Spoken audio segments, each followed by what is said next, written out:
welcome to another episode of Faytalks, and today we have the beautiful Mrs. Odunfa, and this is the second time on the show. How are you doing today? How you want So today we want to talk about 2020 so far. This year has been a very long and tremendous year. There's been so many happenings all over the world. So we want to know what have you learned? What have you learned newly in 2020? What going ahead? What would you change? Like, what would you do differently now that you've experienced anything that happened in 2020? So let me hear from you. Your things that you've learned here so far. So far, I think I've just learned two things. Firstly, it's even on my bio, my Instagram bio. Life is short. You know, I lost my brother this year, and it really hits deep. You just brought me to the conclusion that life is short. You just never know when it's your turn. You might sleep and not wake up. You don't even have to be sick or anything. You don't even have to be sick or anything. I don't know how to explain it, but that was like my biggest lessons this year. Life is short. So live Live life it to the while fullest. you can. Live it. Love it. So something. Okay. Go on. Secondly, enjoy yourself. Now only one life You you get. get. So this year I would say that I've learned that you should take opportunities, every opportunity while you can. Sometimes I see certain opportunities and I don't grab it. Like I still have this. I still Remember have. that? Have you ever lost any opportunity, or have you seen any opportunity that you feel like you didn't take much advantage of it, or what? Yes, that's the word. I feel like if I'd known what I know now, then I probably would have done better at it, and it wouldn't be a missed opportunity. So I feel like 2020 has taught me to take every opportunity like it's the last. Like you never ever get that chance Give us an example. again. Okay, so first one, let's say, okay, so this happened to me, and I want to share it with as many people as would watch this video. Do not reschedule an interview. So most times when you get an invite for an interview and they tell you you can reschedule, I feel like that's like the biggest trap you can fall into. Right. Like it makes you feel like you can reschedule when you want to, but it doesn't always happen that way. Now sometimes when you reschedule such interviews, sometimes first you don't even ever get the chance to go back to the interview. That's like I didn't have a chance to go back to it up till now. It's been like how many months, and it was like a very big it was a very, very big opportunity. I would say like the biggest opportunity I have had in a long time, or ever, like since my graduate life. Yes, that's how it is. So I shared this with my sister, and she said so too. So most times, Do you think it is this country that's to do with our country, or is everywhere that?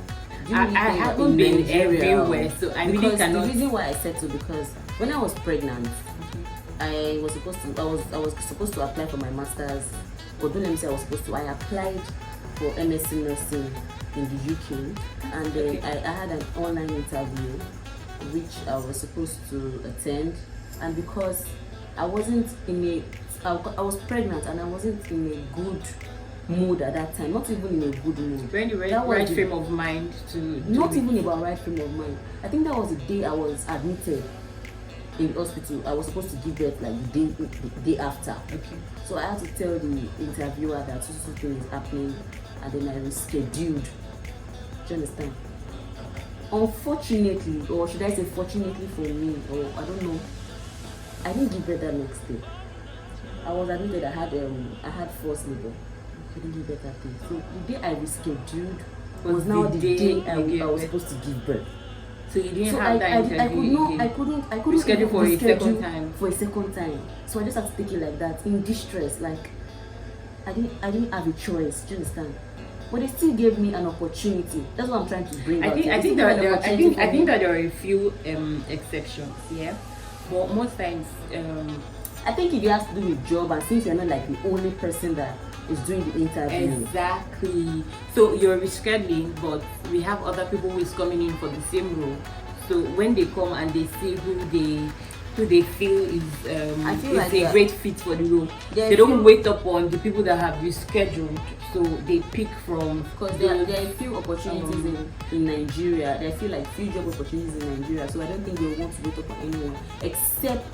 But why? I feel like is highly exceptional. They know that okay, this is the person that we want, so we can wait for this person. But I feel like why give that avenue when you know that you would most likely not utilize that spot? What do you want them to say? It's your choice, my dear. No, not that. I've just said you can't. It's a different case if I'm making the request to reschedule. So sometimes they tell you your interview is due for this date, and then they tell you that you can reschedule. It's an option for you to reschedule. You're not just making it up to reschedule. So I rescheduled because I thought that it was an option to reschedule. Now my excuse was really flimsy, and I do not want this to happen to anybody. First, it was an exam. Mine wasn't even an interview, it was an exam, and I felt that I needed more time to practice. And since they gave an option to reschedule, I decided to reschedule. Also, what another reason why I did was because a document I was supposed to bring, I was supposed to go with my NYSC ID card or my discharge certificate. I was not with my I've not received my discharge certificate yet. I had my NYSC ID card, and that week they told us to submit it because it expired that week. But they were not supposed to give us the NYSC certificate until the next week. So for a few days between submission of the ID card and receiving the discharge certificate, I was without any NYSC form of identification. So, and it was in between them, and I thought that explaining this to the interviewer. No, I thought one thing, a mistake that I made was I thought that I could I did not speak to the NYSC officials at the local government to see if it was possible for me to still hold on to my ID card. Yeah, and then I remember that my friend was telling me to make photocopy and go with it and explain to them that that expired, so you had to submit it. They know this is National Youth Service Corps, is happening all over the country, so you will not be the only one with that excuse. There are several other people that will come with the same excuse. But I think that because I just bought the materials to study, I'm like, you know what, since there's room to reschedule, I will study. So you feel like you shouldn't have even put that option there in the first place? Yes, like it's a trap. It's something that I have, like, don't do it. And I've spoken with a number of people that especially for job interviews, and then they give you the room to reschedule, and you reschedule, and you never ever go back to having that interview again. So I feel like, except if, like in your case, you couldn't have taken that you were in labor, or you were pregnant, you were in the hospital. Yeah. That is like a very genuine reason, and I feel like anyone in right senses will definitely, like, not all companies are in their right senses. Some companies will not still it is gone. I just feel like if you don't get that opportunity at that particular post, then that opportunity wasn't meant for you. Well, I'm of school of thought. Okay, so this has actually taught me that you should try and utilize like every chance that you get, like this. I've not had like a chance that big since then, and I think I understand you on this. I think I get your point on this. Utilize this same thing happened to me, but in a different way. I also got this very big opportunity. I was supposed to be a trainee embryologist for a particular hospital, and I had the opportunity of talking to one of their MDs of sorts, and then they scheduled me for an interview. I was even shocked. I thought I was the only one until I got there and were like 6. And then I really prepared. My husband really prepared me for the role. it was a big opportunity for me, a very good pay, right timing. It was just perfect. So I really prepared for it. And then upon getting to the interview, they asked me like the easiest question in this world. Guess what they asked me?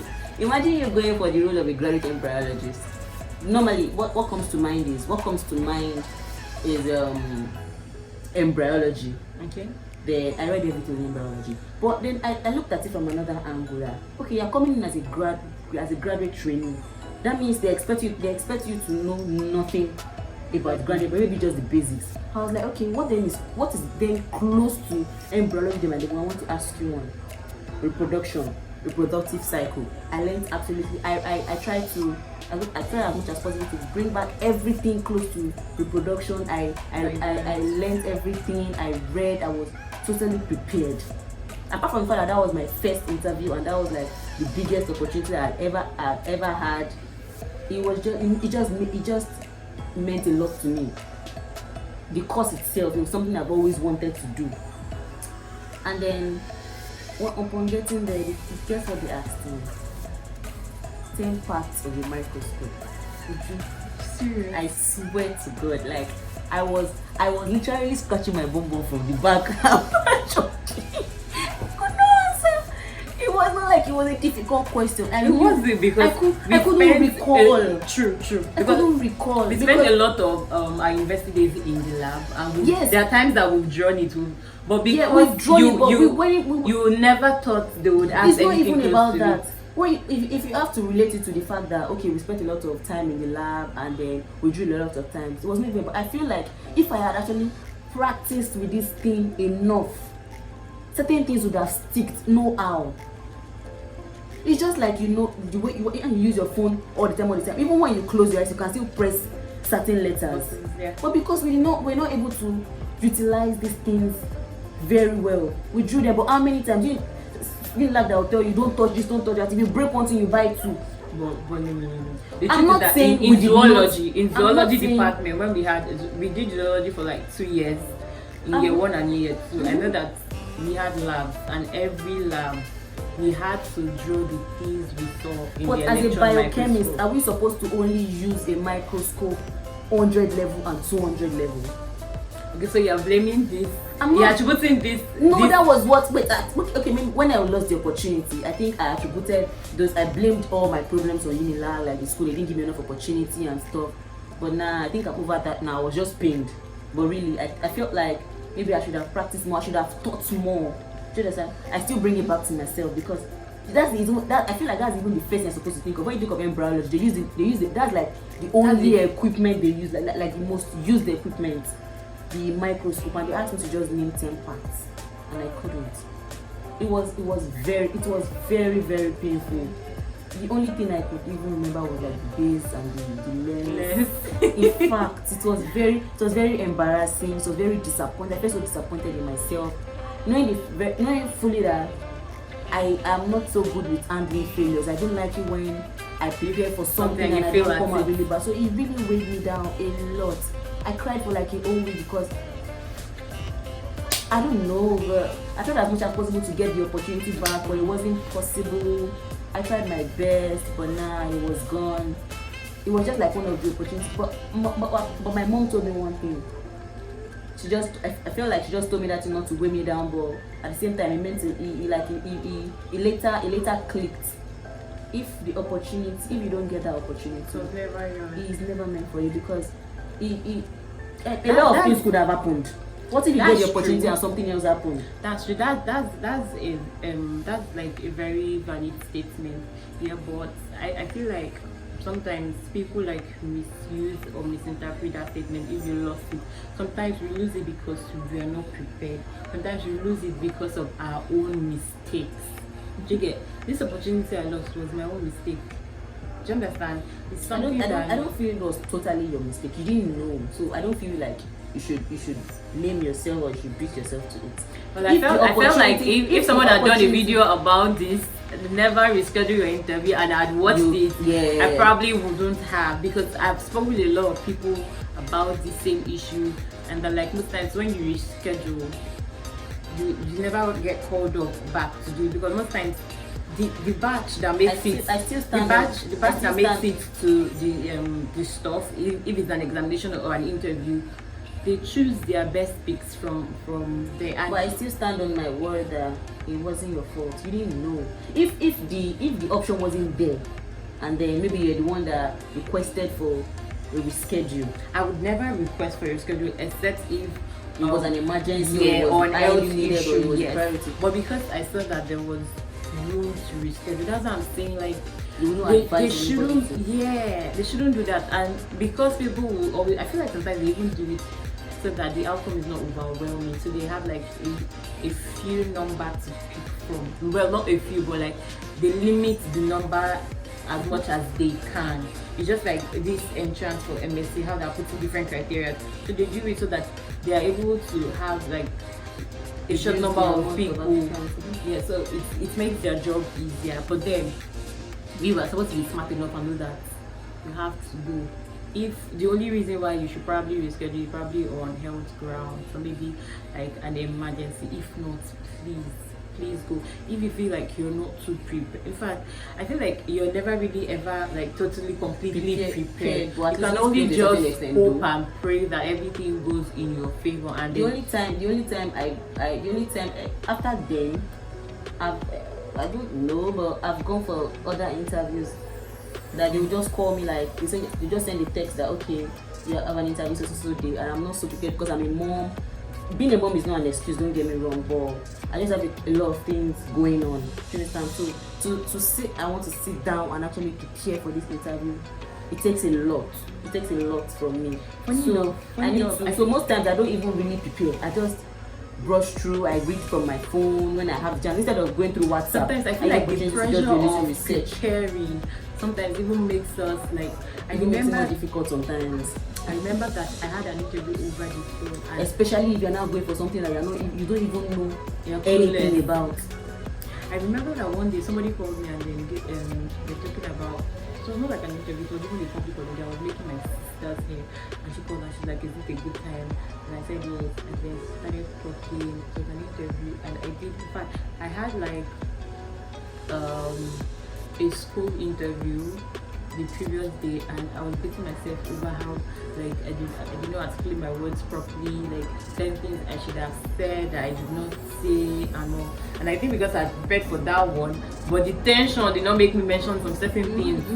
And I wasn't tense because I wasn't even expecting this, and I was all of the things that I should have said at the previous one, I was not giving it to this lady, and she's like, "How soon can you start?" Like she was really impressed. In fact, I was impressed that she was impressed. Like I was blown away. I can imagine. But do you get, so sometimes I feel like the pressure that you're preparing for something, sometimes even like it just messes everything up. Exactly, messes it up. I think it's normal to be nervous sometimes, especially in this kind of situation, especially if it's your first time or maybe something you really look forward to.